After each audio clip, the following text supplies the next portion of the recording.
And welcome back, yours truly, Anthony Parker Alexander. We'll give you some time to come on board. What you see right here is all the major networks and newspapers across the country.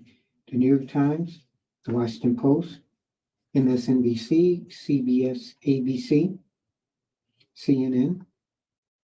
And what station is missing? Fox. Wasn't able to get that on here. So maybe next time you'll see a real Fox in here. But with the writer's strike and everything else going on, and we're looking at news now, and it is so crazy. So look at this. Look at that now. All the major networks that you watch. Right now, there's a split in between. And that split is yours truly, Anthony Parker. Keeping it honest. We keep it simple. We keep it real. And I am, of course, Anthony Parker Alexander. This is my table of information. You'll see me using this throughout the show. On our program, what we try to do is we try to give you the left side, we try to give you the right side of stories, and at the end, hopefully you will decide. You may be upset with what you see and hear, but at least you know it was told in a fair and balanced way. Maybe that's why we don't have Fox on there, because we were fair and honest before they were fair and honest. Been doing this again for some years. Did TV, did radio, online. Now I'm doing streaming. And it's so interesting when they say the mainstream media keeps stories away from you. Yes, they do. And we're going to talk about that. So on our show, like I said, we try to give you all sides of the story. And kind of like Cliff Notes, you get the information, then you check it out. Internet's out there. You got to, see if you can believe in the internet, but do your due diligence and try to find out all the information we give you here. So don't take someone else's word for it. Even the Bible, read it for yourself. So this has been a crazy time as far as news. You want to contact me, any kind of news you want to see on the program, or something that you say, well, I wonder if somebody will talk about that story. Well, yours truly will. My telephone number that you can text me is 216-702-3718, 216-702-3718. You can email me, it's parkerman2011 at gmail.com, parkerman2011 at gmail.com. And also go to my Patreon page. When you're watching the show, you can go to more information about, and we have a link that puts you to our Patreon page. And on that page, that is for people who want to help contribute to some of the hosts who are putting in their hard work to put these shows together. Kind of like a PBS, kind of like a sponsorship. So throughout the show, at the end of the show, go to the more information, hit the Patreon, and you have different tiers that you can contribute to help us do this show, where we might have a desk. When we're doing this, we won't have everything on the table. And we grow because you support us. So we thank you for that. So this show is going to be an interesting one because a lot of crazy things are going on. Trump, Biden, Vivek, DeSantis, Newsome, and Travis. Now, which one of these people are going to be more susceptible to going to jail? It could be one, it could be two, it could be more. But it's definitely going to be somebody. DeSantis, talk about him real quick. He's crazy. As far as things that he's saying, talking about slitting people's throat when he becomes president. We're going to talk about that. Dark Brandon. I was telling somebody about Dark Brandon. They're like, who is that? Crazy story. Again, are we bored now? He says he wants one more indictment. And then this story, which I think people have missed. This is Private Travis King. This guy right here, Travis King. An interesting story. I'm going to tell you about it. So, this guy spent 48 days in South Korea before running across the border to North Korea. He had been escorted by the military to an airport outside Seoul for possible further disciplinary action in the United States before he ended up on the heavily fortified border between North and South Korea. Now, who goes there? Why would you go there? So, Private Second Class Travis King, 23, he spent 48 days in a prison, a city about 50 miles south of the South Korean capital, after he failed to pay a $4,000 fine on charges that included damaging public property, a South Korea government official said. So, according to legal documents, he did not cooperate when officers tried to jail him in October after he caused hundreds of dollars in damage to a police cruiser as he shouted profanities about Koreans and the Korean army. So you wonder, well, why is this guy? Wrong place, wrong time. You're screaming at the Korean police, and then you want to go across the border? So King, who joined the U.S. Army in January 21, had served as a cavalry scout with the Korean Recreational Force, part of the decades-old United States security commitment to South Korea. But his posting was dogged by legal troubles. He faced 2 allegations of assault in South Korea and eventually pleaded guilty to 1 instance of assault and destroying public property. So he did admit that he did do wrong. But why did he do wrong? Some people said that he was scared and he was bullied. Each day Mr. King spent at the penitentiary was equivalent to about $100,000 won, or about $80, said the official who was not authorized to speak. So after serving time, he had been due to face military disciplinary action on his return to Port Bliss, Texas. So he was going to go back home to America. And this is where it gets even more fascinating. Asked whether U.S. military considered him to be AWOL or deserter, they said, I'm not sure what he would call him. Wow. So what had happened was he decided not to get on the plane. When he didn't get on this plane to go back to America, he wound up with this tour people. And these people were, going around Korea, and they were on tour. So he got in with them, and he supposedly told somebody, hey, I'm going to go on the other side. And they thought he was joking. And then bam, just like that, he ran to the other side. So the question is with this guy, why did he do it? Did he have any mental struggles? Was he bullied, like he said? Was he wanting to become a sympathizer with the North Korea government? The United States Army says that they don't believe so. So right now, they don't know his condition. But like I said, he voted across. Man, from one place to another place. And he thought that this was even better. So now, the United States is trying to find out, is he a sympathizer, 1, mental illness 2, bully 3, did he know what he was doing 4, and how do we get him out? But he decided, hey, I'm going to see if I can do that. And it's not a laughing matter. It's something that the government isn't really talking about. So I saw it on a mainstreaming show. We're going to continue to talk about that, what the government is doing, why he possibly might have left if he had a mental illness. Because you're watching, and not because of a mental illness, but you're watching Keeping It Honest with yours truly, Anthony Parker Alexander. And we're going to go back and talk about the other stories right after this. So keep it real, keep it simple, keep it honest. And we'll be right back after this.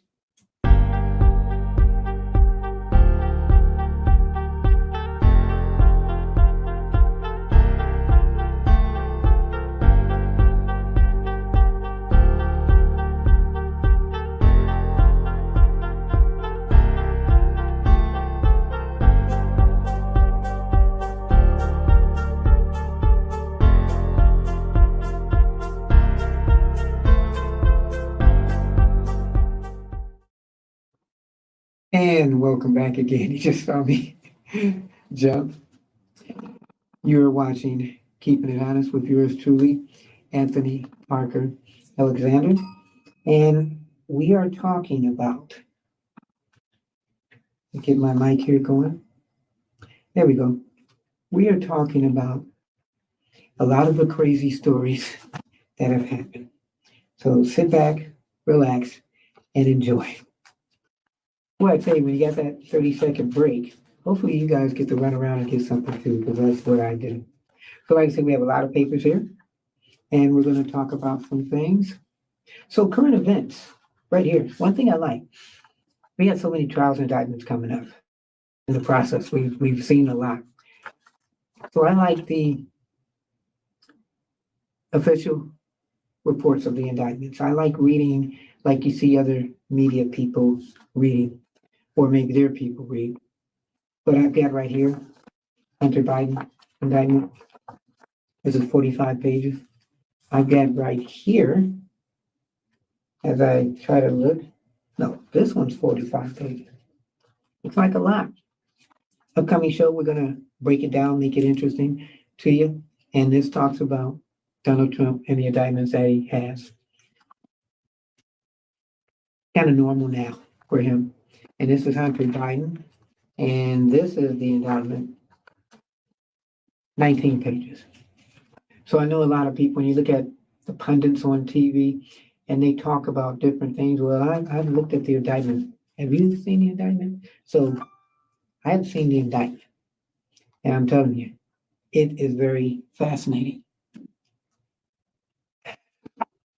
We're going to talk about the Constitution too, but we're going to talk about freedom of speech and everything and how all this ties into the indictment. So on the show, what we also do, we do our positive singing. Yes, he's inspirational too. One of my favorite quotes. This is very interesting. You are never too old to set another goal or to dream a new dream. Now it's from Les Brown. So it isn't Les Brown, the trumpet player. It's Les Brown, the motivational speaker. And that could apply to the people running for president and anybody in office who people think they're too old. Les Brown again says, you are never too old to set another goal or to dream a new dream. So give Donald Trump credit. He's 78, wants to run again for president. Give Joe Biden credit. He's 80, wants to run again for president. And Les Brown, years ago when I was first starting out in this business, I would go and network with people. And Les Brown was a motivational speaker, still around, but a nationally known motivational speaker. And he was in my city when I was just starting out. And I knew somebody that knew him. And I went to that person who was known and pretty much said, hey, do you think you could introduce me to that person, Les Brown, over there? And this is what the guy said. No, you need to learn how to network and you go do it yourself.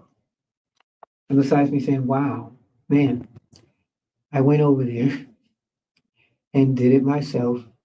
And he was one of the first people that I networked with and also started interviewing. So in essence, thank you for telling me no, so I can do it. What a great quote. So here's the question, the hardest question you've ever been asked. One of the hardest questions you've ever been asked. How will you know when it's time to let go of something that isn't working for you? How do you know that? How do you know that? You've been doing something or trying something for years, you keep hitting the same wall, maybe running for politics, maybe trying to get a TV show, maybe trying to interview people, and maybe trying to get that good job that you want. How will you know when it's time to let go of something that isn't working for you? You have to soul search and really say, okay, well, if this isn't working, you know what? Governor DeSantis, we're going to talk about him too. He wants to slit people's throats if he gets in office, so remember that. He's changed his campaign because it wasn't working, and maybe this new campaign, as far as slitting throats, maybe that's not a good way to go too. And for all the people who are running for president, how will you know when it's time to let go of something that isn't working for you? If you don't know, then that situation will let you know. So people trying to get on the debate stage and trying to get on in every state who are running for president, they may want to run, they may want to win, but if they can't get on there, as far as all these states and the debate, then they won't be able to finish their run for president. So again, how will you know when it's time to let go of something that isn't working for you? Hardest question ever. Every show we're going to have that.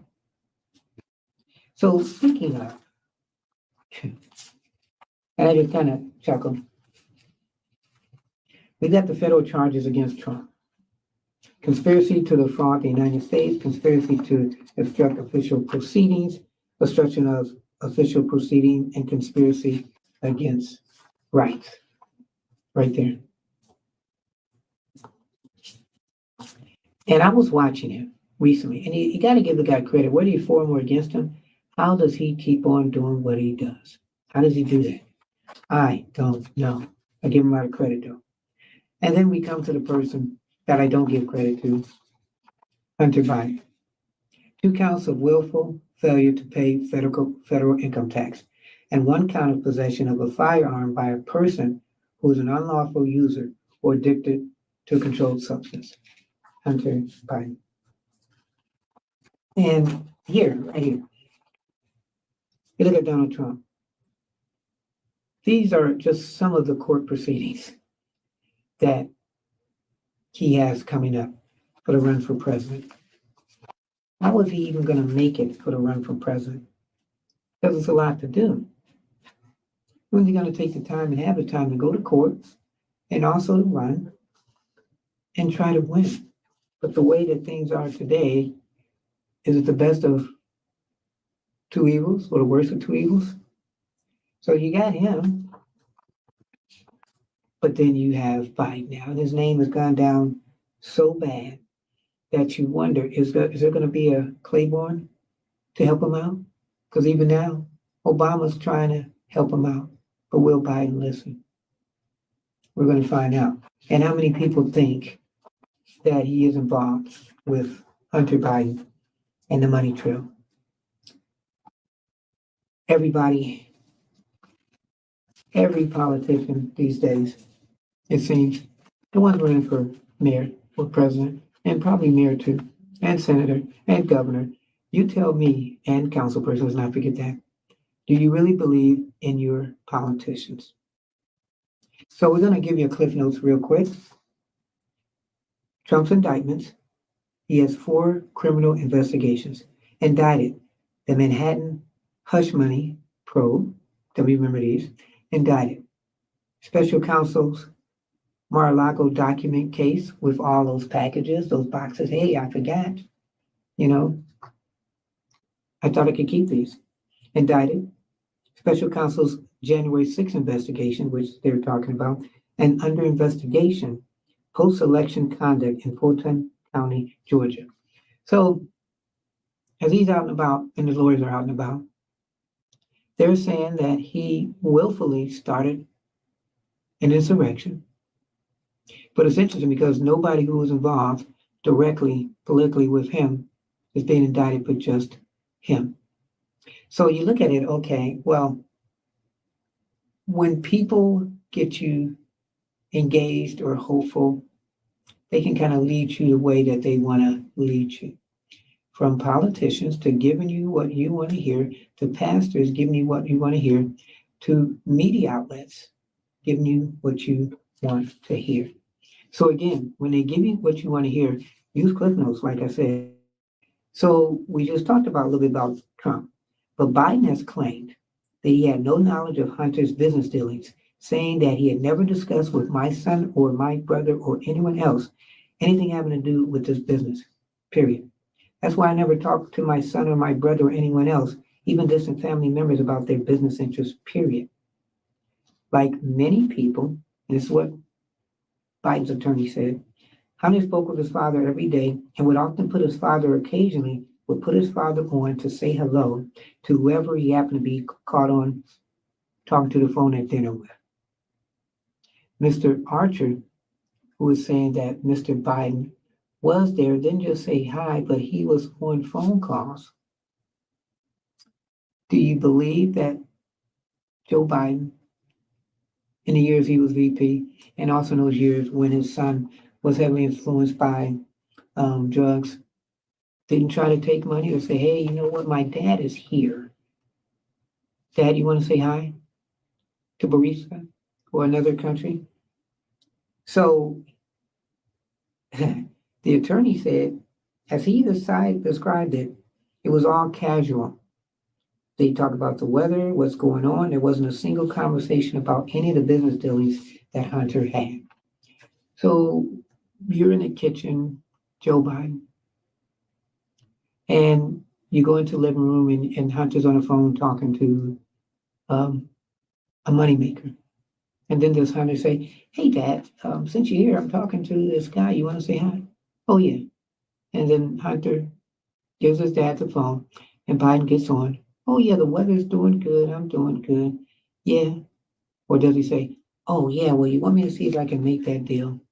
Okay, well, see if you can keep my son on that committee, and I'll see what I can do. Something to think about. Does it seem like every person's going to get indicted? And my question is, since we're talking about indictments, we hear the term, but what is an indictment? I mean, have you been indicted? I've never been indicted. Thank goodness. Well, if you look at Trump, I guess he says he wants one more indictment. So I'm going to tell you, what is an indictment? What it means for someone to be indicted. An indictment is a formal notification that a grand jury has brought charges against a defendant. A grand jury is convened in some criminal cases to decide if prosecutors have enough evidence to go to trial. After the indictment is brought, the defendant is formally arraigned on criminal charges. So this vote, 76-year-old Donald Trump, a lot of pressure. With the last vote, man, he's indicted. So what happens now to Donald Trump? So this is a formal notice to a defendant that they have been charged with a crime. So we indicted, you've been officially charged with a crime. In the United States, when prosecutors are trying to bring a felony case against a defendant, either on the state or the federal level, they may present evidence to a grand jury instead of filing the charges themselves. And that's what they're doing now. Interesting, in order to be prosecuted on a felony charge in New York, where Trump was first indicted, there has to first be an indictment. Okay, unless the right is waived by the offendant. So waiving that right would be somewhat uncommon. An indictment is a finding by a grand jury that there is reasonable crime being committed. So they're saying Hunter Biden, Joe Biden, Donald Trump, that they think there's a crime being committed, but they have to prove that. So before that happens, a grand jury, a secret panel, is convened and then presented with testimony from witnesses and documents collected during a criminal investigation. So whether you believe it or not, there's evidence supposedly saying that all these guys from the Bidens to Donald Trump should be indicted. So now after that, the grand jurors are allowed to ask questions. Prosecutors will tell them what charges they're seeking and explain the circumstances around each one, which we've been seeing with these documents right here. So in a New York case, 16, listen to this. Of an original selected 23 grand jurors must be present for a voting quorum. From there, a majority of 12 grand jurors must find that there is reasonable cause to believe the accused person committed the crime. When the vote is cast and the charging documents are filed, the indictment is filed under seal. And that's when he opened up and we find out a little bit more about these. So how do you take all this if you're anybody getting indicted? Man, because you look at this, like I said. So you have it technically where Donald Trump could potentially be indicted and put out of office. And not forget Biden. Biden could be indicted and charged and maybe resign and put out of office too. So Donald Trump, again, we don't really talk a lot about. We kind of give the news. We don't sway one way or another. We kind of give you the common sense. So Donald Trump has been talking about his rights. Attorneys have said, well, you know what? Donald Trump is innocent because it was his right, free speech to say things. Yes, I said the voting and the end result was unfair. I believe that I won. The courts are saying, no, you didn't. You didn't believe you won. You know, it's kind of interesting. The more I follow the story, maybe in his mind, I believe that he believed he really won. Did he go about different ways of trying to prove it? That's up to the eyes of the beholder and also the court. So freedom of speech. And I'm going to go to the Constitution. And this supposedly what would be disqualifying you from holding office. But let's go back to this. Remember this, storming the Capitol. Not Stormy Davis, but storming the Capitol. Where were you at when they were doing all of that? I was watching on TV and I thought, man, what the heck is happening? That is crazy. And that was crazy, no matter what. Were they just going in a peaceful way? No. People were hurt, people were killed. So we saw that picture. But then, clearly, this is really crazy. Climbing on top of the building to get in. Police and people holding the doors inside so these people won't get in. Whether you think it was an insurrection or not, it was a lot of crazy things that happened. Again, in the eye of the beholder, most of the Republicans, they think that Donald Trump did win the election. Most of the Democrats feel that Donald Trump didn't win the election. You talk about a split nation. So let's go, if we look at the Constitution, again, it's in the eye of the beholder. What would put you out of office in this circumstance? So this is the 14th Amendment, equal protection and other rights. Section 3, disqualification from holding office. No person shall be a senator or representative in Congress or elector of president and vice president or hold any office, civil or military, under the United States or under any state who, having previously taken an oath as a member of Congress or as an officer of the United States or as a member of any state legislature or as an executive or judicial officer, to support the Constitution of the United States, shall have engaged in insurrection or rebellion against the same, or given aid or comfort to the enemies thereof. But Congress may be in a vote of 2/3 of each house, they can remove such disability. So technically, right there, if 2/3 of Congress vote, they could get rid of that. So what are people climbing, the Capitol? Was that an insurrection?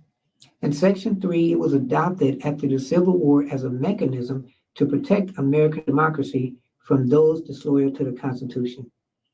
It bars from office any person who swore an oath to support the Constitution of the United States as a federal or state officer and then engaged in insurrection or rebellion against the same, unless Congress removes the disqualification by 2/3 vote of each house.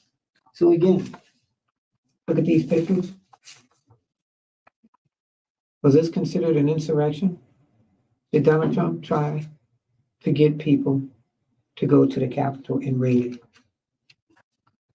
And right here, storm the Capitol. In the eye of the beholder, Democrats say yes. Wow. Republicans say no. So as we see all that happening, favorable views of these two people, Biden and Trump. Biden's got 1%, 39. Trump's got 38.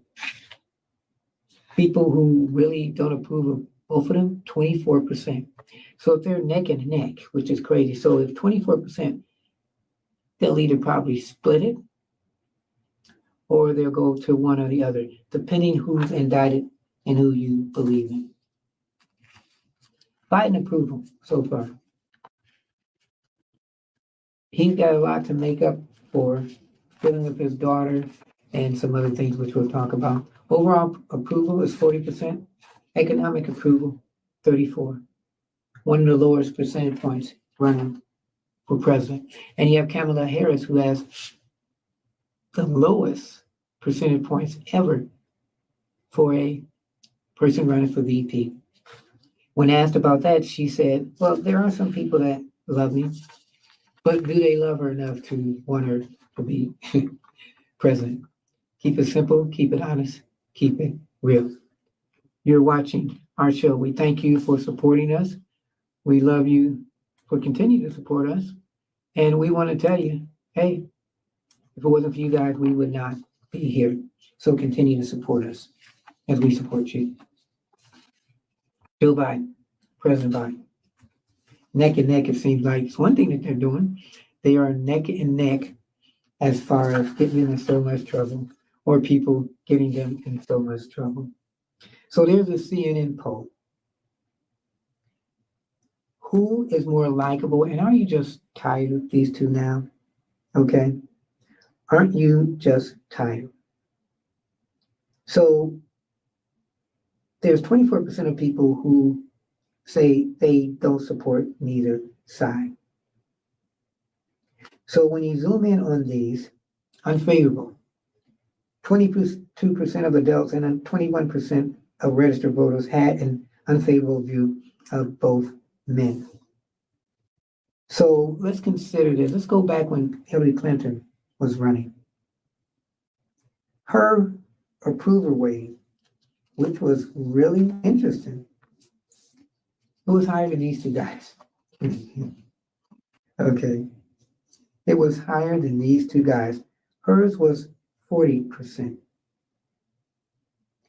So the closest anyone has come to having a favorable rating was Biden. Earlier, he had a 42% approval to unfavorable 54%. Wow. So they said if Biden and Trump make it, are you picking the best of two evils? Any third party people out there? Let's go back to 1992. Ross Perot, you remember him? He had like big ears, but rich. Okay. He was favored by 16%. Usually we think about this, most people, they like one or the other. Here, they really don't like either one. So favorable rating, some of the highest. Bill Clinton, 44%. And remember him, he was loved by a lot of people. Some people called him at one point the first Black president. My thing would have been, hey, it would have been interesting if Obama and Bill Clinton went head to head. So you have these two people. Does this give a chance for the third party to come? Or is this giving a chance for Gavin Newsom to come up? Or Vivek Ramaswamy? Or Tim Scott? The opportunity's there. So if these cases go for a long time, technically, Donald Trump, right before the election, will still be going to court. And if they had to get the verdict out, it would probably be after November going into 2025. So if he wins, he technically could be the president or the first felon president of the United States in office. Because they're just because you're charged and indicted doesn't mean you can't run. Whether you go to jail, that's a different story. So technically, he could be the president, the next president, and he has a felony or he's in jail, and then whoever would be his running mate would probably have to take his place, or even Joe Biden, if it's found out that he did take some money and bribed other countries, he would, of course, I think, go to Richard Nixon way. He would go to Richard Nixon way, and he would resign. So if he resigns before next year and before all the debates are, then who would take his place? And then, of course, who would also take Kamala's place? Because I don't think people want her to stay in office. But we're going to talk about that on some other shows. We're going to dwell into the indictment process of Hunter Biden, because we talk bad about him all the time. And it's just me not really thinking he's a good human being. That's my one commentary. But do we really know him? We're going to talk about who is Hunter Biden. I'm going to give you the information out there so you can decide if he's a human being or just a spirited, mean, egotistical human being. And then we're also going to talk about Donald Trump and the many convictions. Some people say the same thing about him. I'm just keeping it real, keeping it honest. So you let me know what you think on that. You can email yours truly. It's parkerman2011 at gmail.com, 2011 at gmail.com. You can text me. It's 216-702-3718, 216-702-3718. And, as we're talking politics, this is another thing. We talk about people likely to go to jail. So Sean Hannity, DeSantis, and Gavin Newsom. These three guys here. So you know what? Think about this real quick. So Sean Hannity said to Newsom, he's the governor of California, and he told him, hey, you know what? Would you be interested in debating Governor DeSantis? And he said, yeah.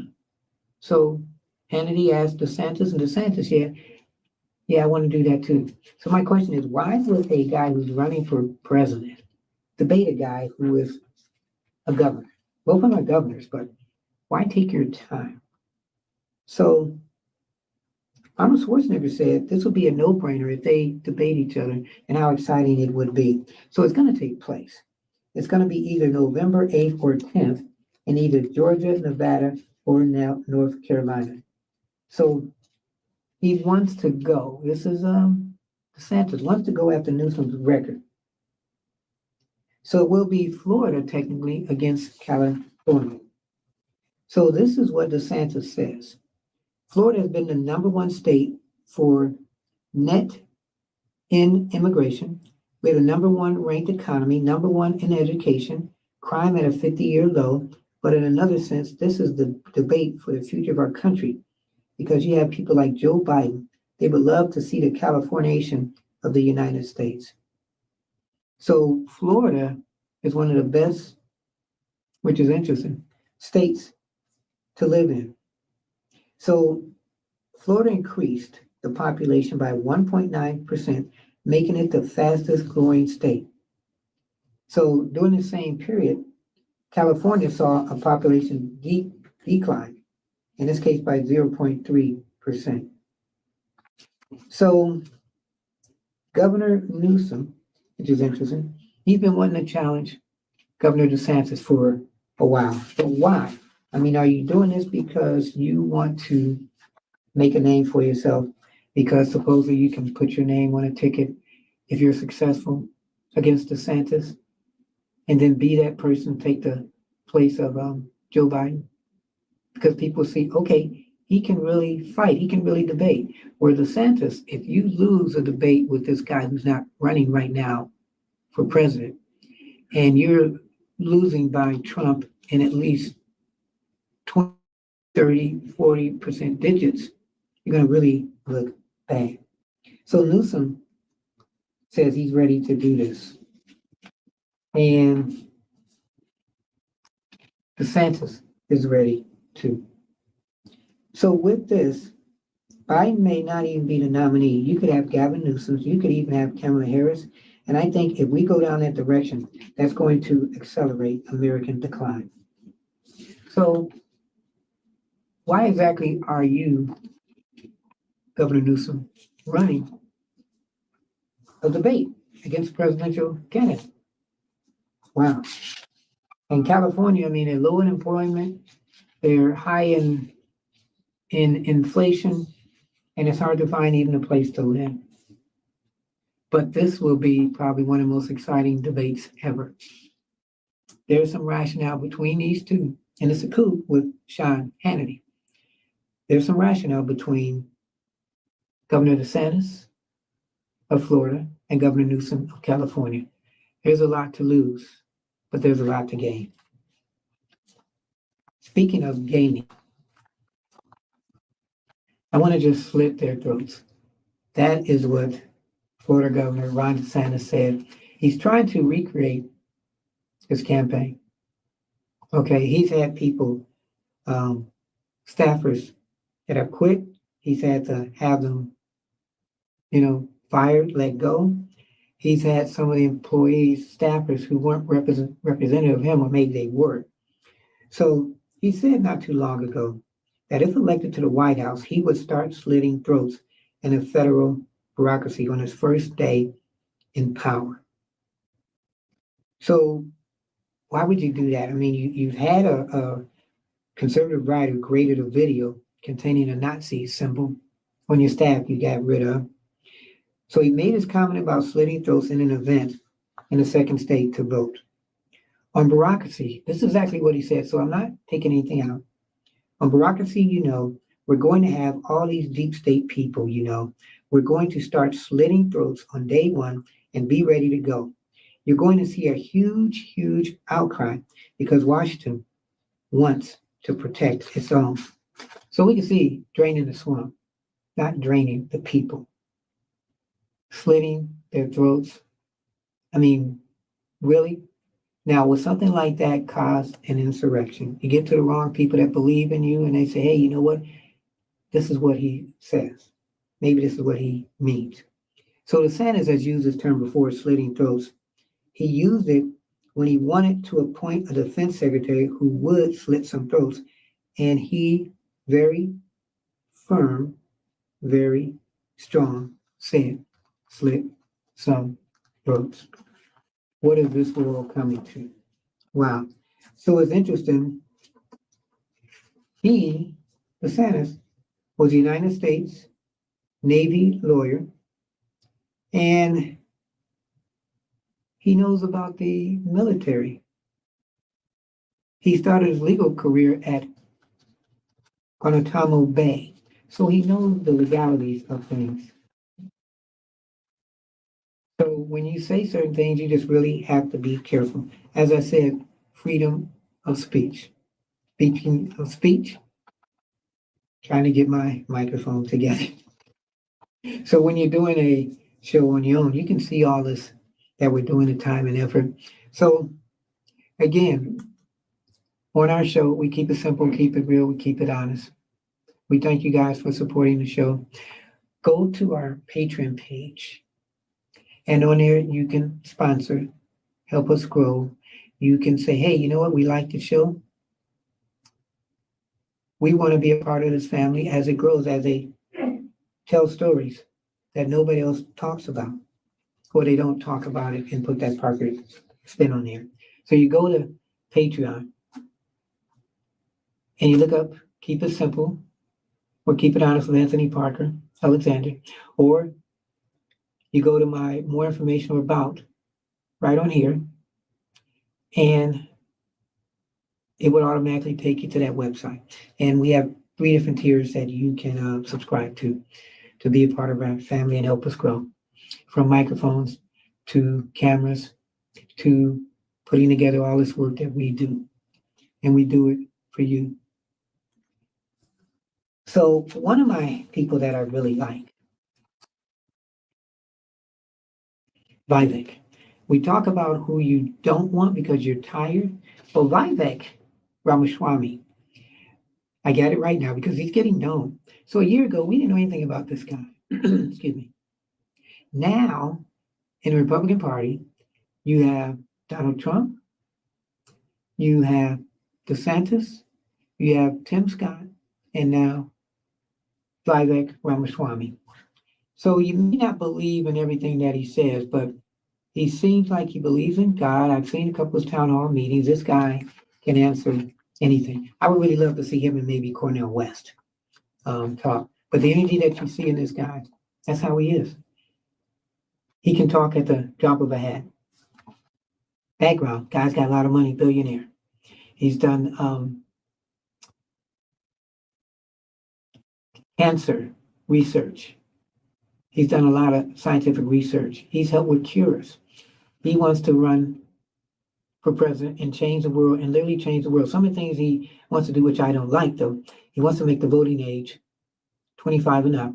He's against affirmative action. But he was for helping a lot of people.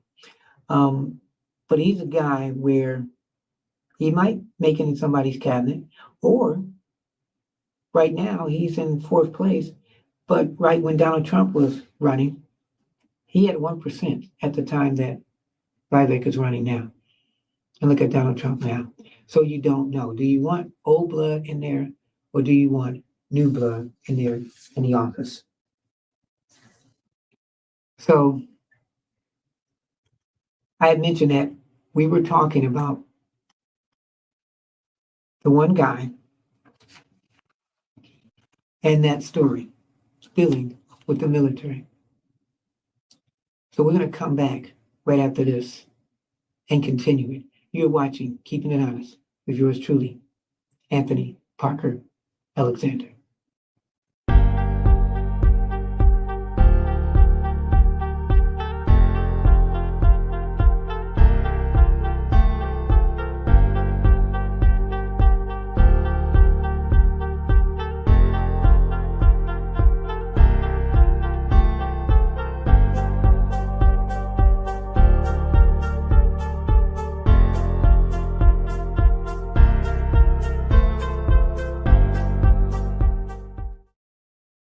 And welcome back again. Yours truly, Anthony Parker of Keeping It Honest.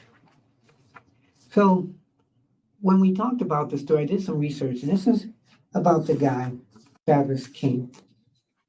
And he just darted, okay, from one side to the other side. And here's a picture of him here. If you haven't seen a picture, some people say, it was reported. Well, that's him right there with this person, and he told her that I'm going to dart across the border. She looked at him and laughed and thought he was crazy. Well, now he's in a crazy situation. So let me continue with the story. Michaela Johnson said that no one really figured out what was happening until it was too late. She added that King just disappeared around the corner, and he got into this tour where he wasn't supposed to, and then ran away. So an American Airlines source familiar with the situation confirmed that King was escorted from the departure plane. King's relatives said Wednesday that he had been grieving the death of his young cousin and acting unlike himself.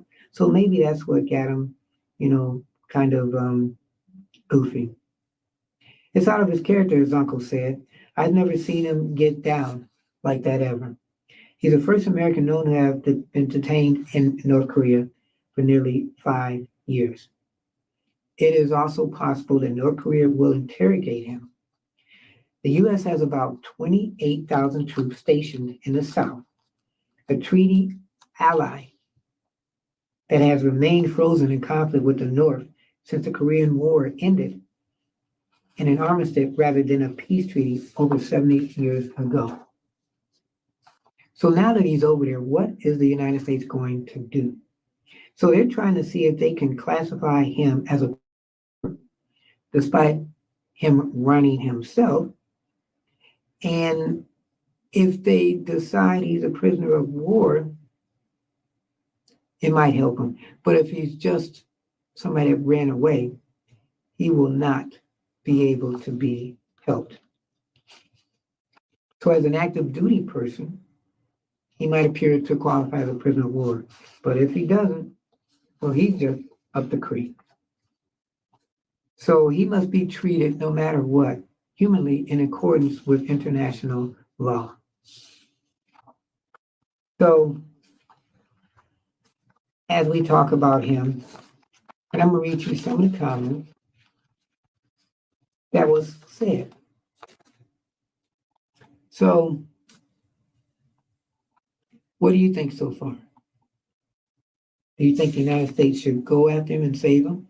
As I'm trying to save my microphone. Some of the comments. King, a private second class who has served in the Army for approximately 2 years, it seems that he should have been a private first class by now.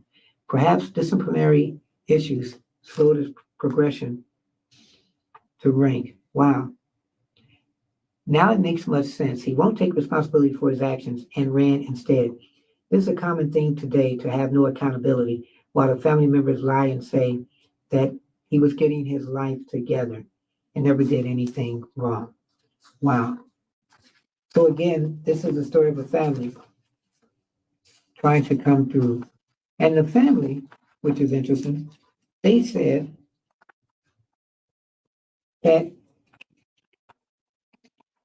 he has never shown any illnesses or misbehaviors, and he's doing it now. So some say it was a death of one of his relatives that hit him hard, and other people say that he was both. So hopefully they will get down to the bottom of this, and the United States will be able to return him home. But North Korea, South Korea, that is something you just don't do. That is not a good thing. Wow. So I'm keeping it real, keeping it honest. With yours truly, Anthony Parker. But an interesting story, a story that nobody really talks about. And we have to make sure that we put that out there. Comments, questions, you let me know. So, speaking of letting me know, the Hollywood strike, people are still striking. And my thing is, okay, well, you know what? Everybody needs their money. The thing that we don't understand, which is interesting, is that how much money do people really make in Hollywood? People are debating, and hey, we need the money. Only the ones, and maybe under 10% are really making a lot of money. The Tom Cruises, you name them, of the world. That's the only one I could think of is really good. Is he striking for people? He's out there doing his own little thing, and that's kind of good. But how does it affect us? The writers, they need money. The TV movie people, they need money. Their thing is they're making less money because there's not that many production as far as TV. There's not as many episodes because everybody's going streaming instead of TV it being 20 something. Streaming is 10 something. And now with AI, you can write a script, you can film something and save that.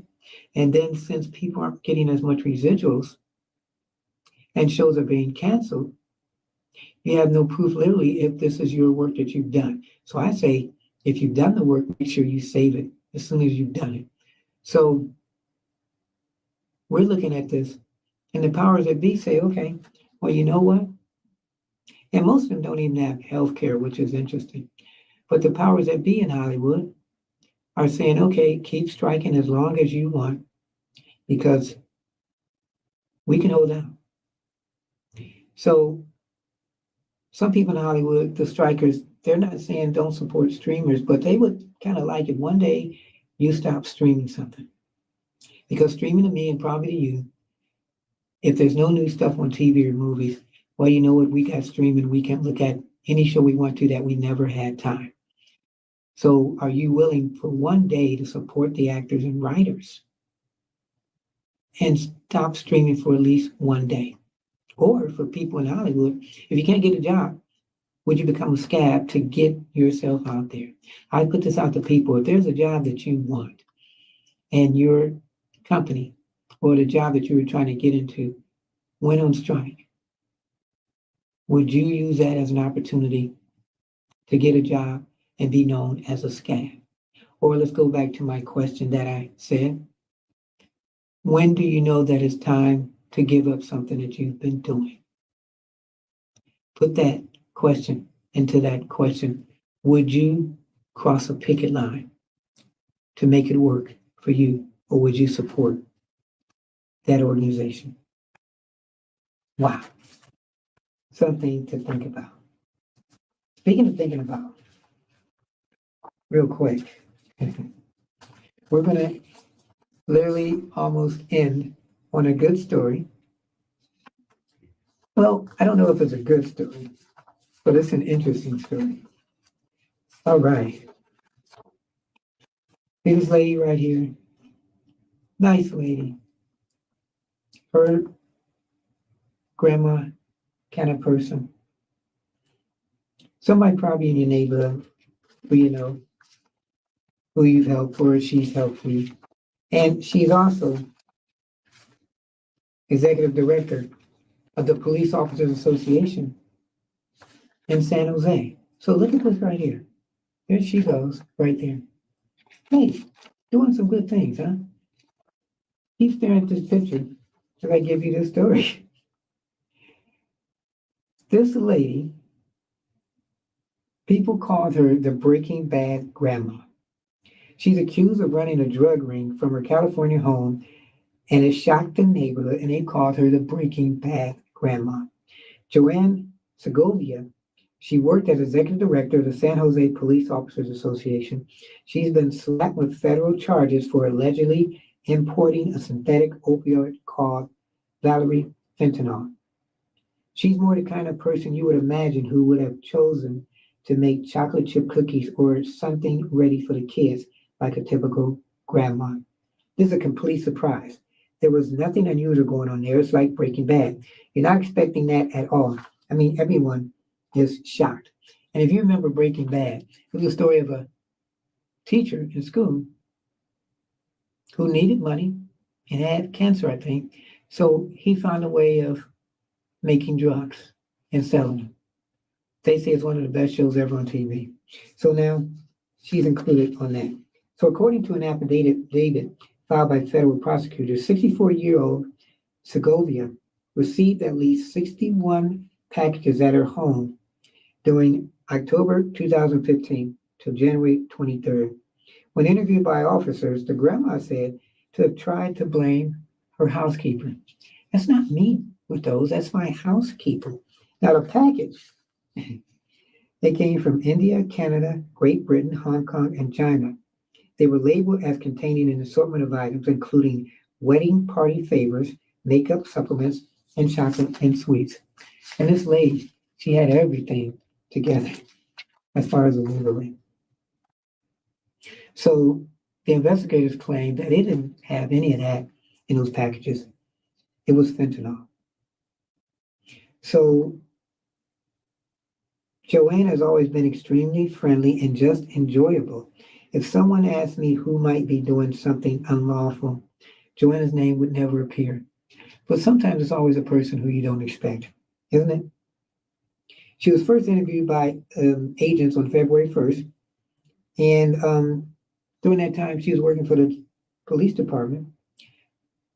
Why asked when her name and number were found on the phone of a suspected drug dealer, she alleged that she had no idea. During the second interview, she said that she had nothing to do with the drugs. Man.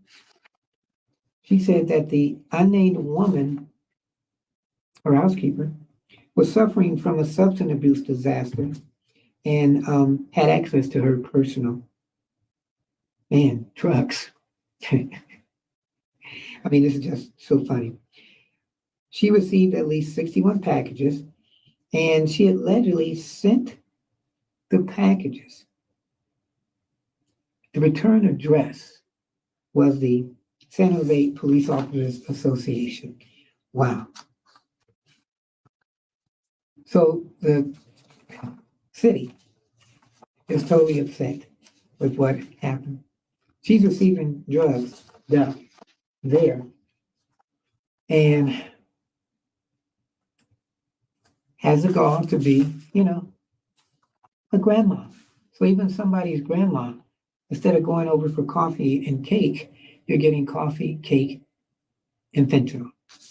Something to think about. So